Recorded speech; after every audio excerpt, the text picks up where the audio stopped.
Welcome to richplanet.net, the programme which aims to uncover the truth behind the alien and UFO mystery. I'm Richard D. Hall, and in this week's programme we revisit the story of the Gateshead Grey in search for answers to this bizarre alien encounter.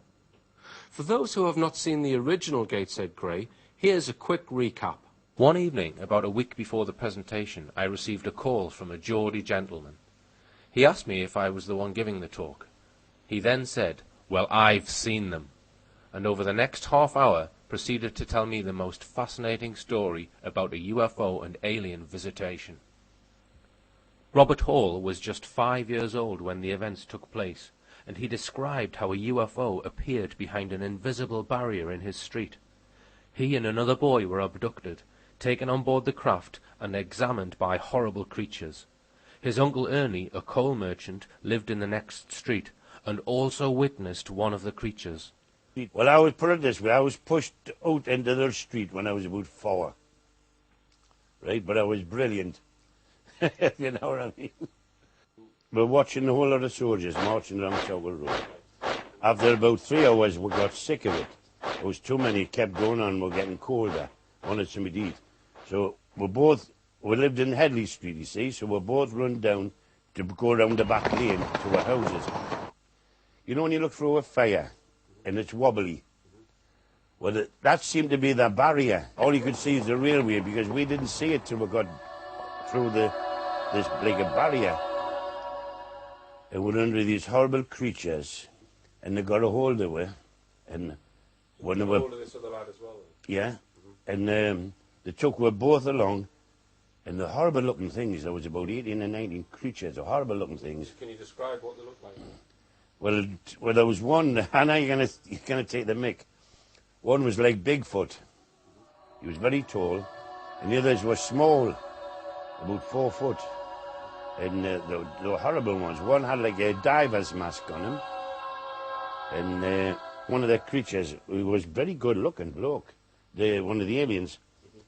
And he had a kind of like a robe on. Did he have, what colour hair did he have? Yeah, he was blonde. And what colour eyes? Didn't notice. Was he? But he had long hair, like ye. Well, a bit longer than yours. And I said, well, you can examine me. And I went in the capsule. No, that pulled the wall. That's a UFO. Yeah, but it moved all of a sudden. It was at the bottom of the street.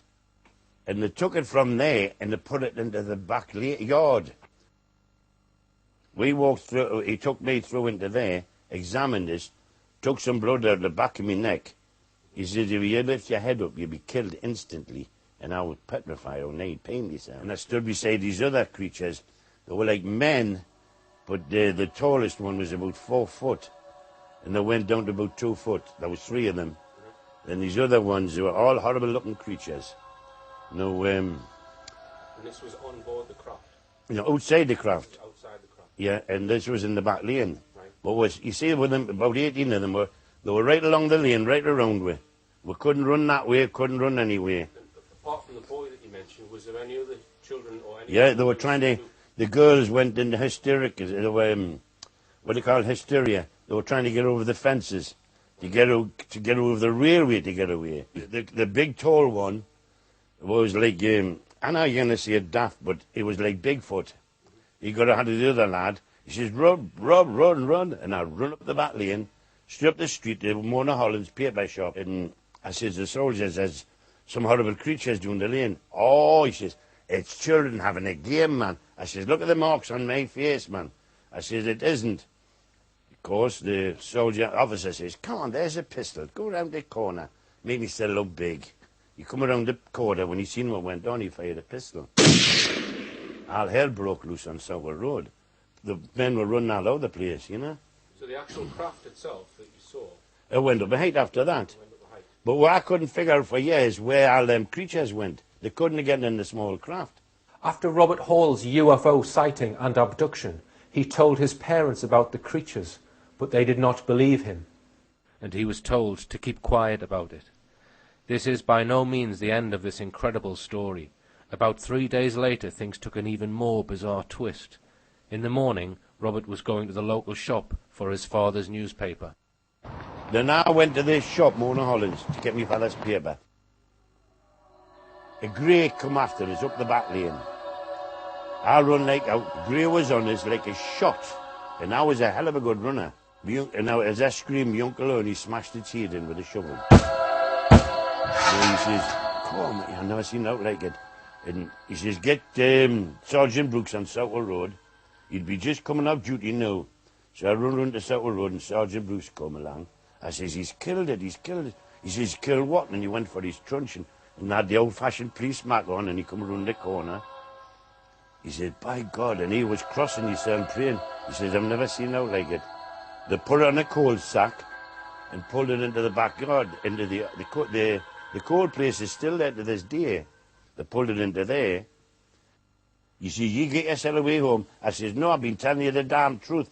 There is your proof. Get yourself away home, Robert. I says, no, I'm standing here. Absolutely incredible. Robert's uncle Ernie Wren had killed the creature with a coal shovel.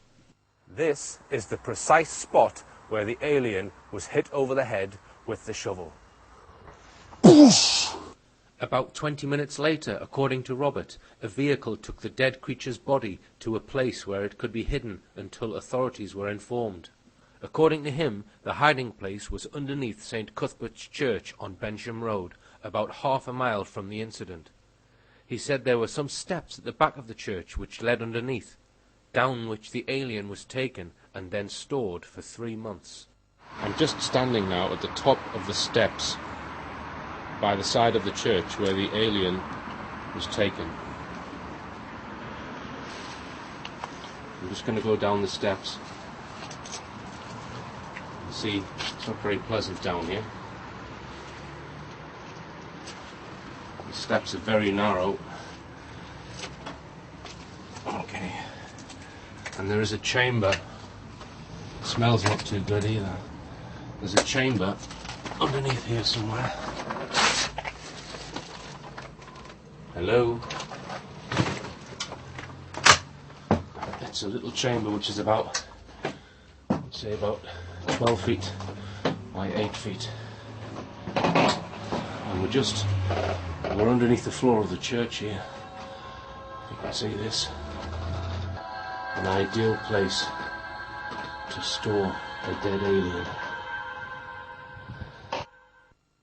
And how they're doing it at the back of the church. That's where the very narrow steps are. Yeah. So can you describe